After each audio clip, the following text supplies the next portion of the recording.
Rotu Haul Habibana Hasan bin Ja'far Assegaf ke-1 dan Milad Majlis Nurul Mustafa 29 tahun. Wow, udah lama ya. Gratis umroh, mantap. Bersama putra mahkota. Kuotanya untuk 29 peserta. Akan dipilih 5 peserta setiap majelis dalam malam Minggu Nurul Mustafa. Oke, baik. Jadi gini, dalam ajaran Islam tentu kita mengenal ajaran Nabi kita yang mulia tentang saling memberikan hadiah kepada kerabat, teman, sahabat, dan siapapun itu yang menurut kita layak untuk diberikan hadiah dalam rangka mempererat tali silaturahmi dan kekerabatan itu tentunya. Salah satunya ada hadis dari baginda Nabi yang diriwayatkan oleh Imam At-Tabrani, yaitu barang siapa yang menjumpai saudaranya yang muslim dengan membawa sesuatu yang dia sukai dengan niat agar saudaranya merasa senang, dengan yang demikian maka Allah akan memberikan kesenangan baginya pada hari kiamat kelak. Atau hadis yang lebih spesifik tentang hadiah, tahadu tahabbu, hendaklah kalian saling memberi hadiah agar kalian saling mencintai. Hadis riwayat Imam Bukhari. Nah, namun pada faktanya sesuai perkembangan zaman, maka hadiah ini juga akan berubah istilahnya sesuai dengan motif dan tujuannya. Ada dua istilah yang sering kita kenal, yaitu tentang door prize dan reward. Reward dan door prize. Oke, kita cari tahu apa itu reward dan door prize. Kita dari reward dulu, teman-teman. Apa itu reward? Reward adalah hadiah, penghargaan, atau imbalan yang diberikan kepada seorang atau kelompok atas pencapaian perilaku positif atau kontribusi tertentu. Reward bertujuan untuk memotivasi dan meningkatkan kinerja seseorang atau kelompok.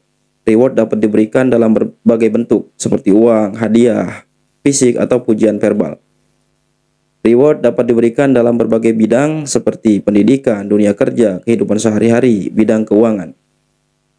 Contoh reward dalam dunia kerja: bonus tahunan, komisi, tunjangan, kenaikan gaji, liburan, sertifikat, trofi, pengakuan publik. Positif. Karena hakikatnya nanti sebagai bentuk terima kasih gitu kan. Apalagi kalau perusahaan kepada karyawan. Nah, kemudian door prize. Apa itu door prize? Door prize itu adalah hadiah yang diberikan secara acak kepada peserta acara. Hadiah ini biasanya diberikan di akhir acara. Door prize dapat berupa produk atau layanan dari sponsor acara atau produk dari perusahaan penyelenggara. Door prize dapat menjadi media promosi yang efektif untuk memperkenalkan produk atau layanan kepada peserta acara. Manfaat door prize meningkatkan partisipasi peserta, mendorong antusiasme peserta, membuat acara semakin meriah, meningkatkan kesadaran merek, menciptakan hubungan yang lebih dekat dengan konsumen potensial, meningkatkan penjualan, menunjukkan apresiasi kepada peserta. Contoh hadiah door prize: peralatan elektronik, voucher belanja, alat transportasi, voucher tiket liburan, atau merchandise. Jadi di sini kita sudah simpulkan, ya, pemberian hadiah ini dalam rangka mengajak menghadiri sebuah haul berarti kategorinya adalah door prize ya, teman-teman. Door prize. Kenapa? Karena ya ada unsur promosi di sana. Ya kan? Apalagi nanti di sini dipilih beberapa orang saja. Nah, itu. Tapi tentu kita nanti, karena kita adalah orang-orang yang memiliki latar belakang tingkatan spiritual yang berbeda, maka kita akan dibenturkan dengan bahasa, ya daripada nggak sama sekali, kenapa enggak, kan gitu. Ya nggak jadi masalah. Lagi-lagi saya hanya ingin mengingatkan kepada saudara-saudara saya. Lantas apa kritik yang akan kita layangkan? Yang pertama, mengacu kepada satu kejadian di mana seorang Buya Ar-Razi ketika itu berdebat dengan seorang Habib, di mana di situ Buya Ar-Razi ingin mendidik umat agar kemudian upgrade kepada spiritual yang lebih mendalam, yaitu dengan bersolawat tidak lagi mengharapkan unsur duniawi. Tapi di situ didebat oleh seorang Habib. Ya. Nah, di sini majelis ini berdiri sudah 29 tahun, Saudara. Tapi masih menggunakan pola dasar. Masa 29 tahun nggak membuat umat itu kemudian naik tingkatan spiritualnya. Artinya udah, jangan iming-iming lagi umat itu dengan hadiah, dengan apapun untuk bisa hadir dalam sebuah pengajian, ya kan? Biasa saja, biarkan umat itu mengaji karena memang dia membutuhkan ilmu. Yang kedua, di sini ada unsur glorifikasi, di mana seorang atau dua orang putranya ini yang kemudian selalu digembor-gemborkan sebagai putra mahkota. Saya rasa saya baru melihat fenomena ini kepada dua orang Habib ini. Gak ada manusia di dunia ini atau di bumi Nusantara ini kemudian yang bahkan orang tuanya memiliki andil peran besar untuk Islam di Nusantara ini kemudian dilulukan sebegini rupa gitu loh. Ya nggak salah, cuman ada unsur glorifikasi saja di sana. Ya nanti akan menggiring opini bahwa ini adalah orang spesial. Terlebih dia telah mengaku sebagai zuriat Rasul. Pengakuannya ini kan dusta karena tidak ada bukti. Nah, selanjutnya, kalau memang memberikan hadiah, berikan saja kepada jamaah yang memang sudah istiqomah hadir dalam majelis itu. Kemudian dituangkan dalam sebuah iklan. Ini yang kita kritik.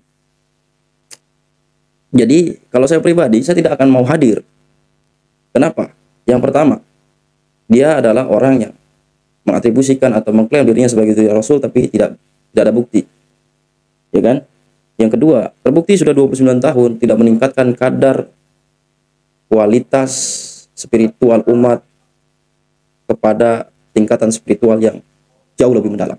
Yang kedua, mereka bukan zuriat Rasulullah karena sampai hari ini tidak ada bukti.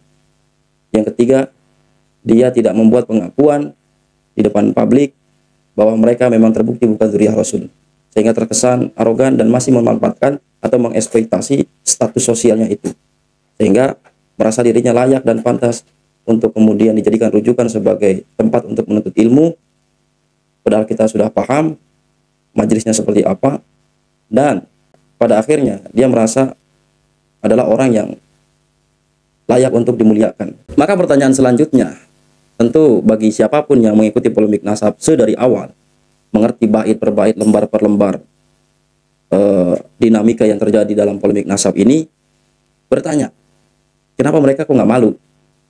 Masih saja pede seperti itu kan?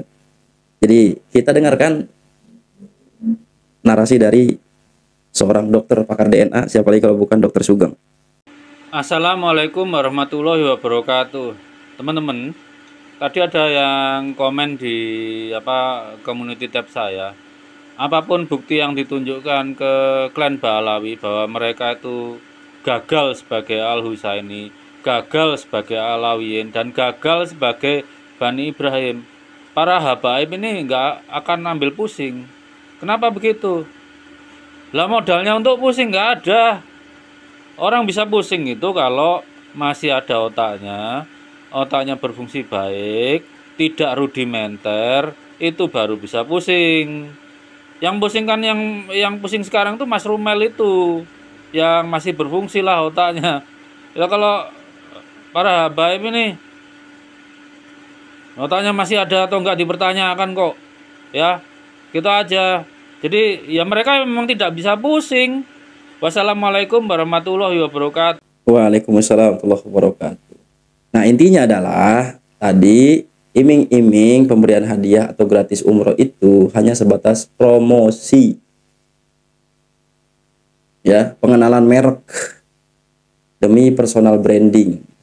Menarik simpati, antusias daripada jamaah untuk bisa hadir. Padahal kalau hadir belum tentu juga dapat. Kayak gitu teman-teman. Ya, mungkin hanya ini. Assalamualaikum warahmatullahi wabarakatuh.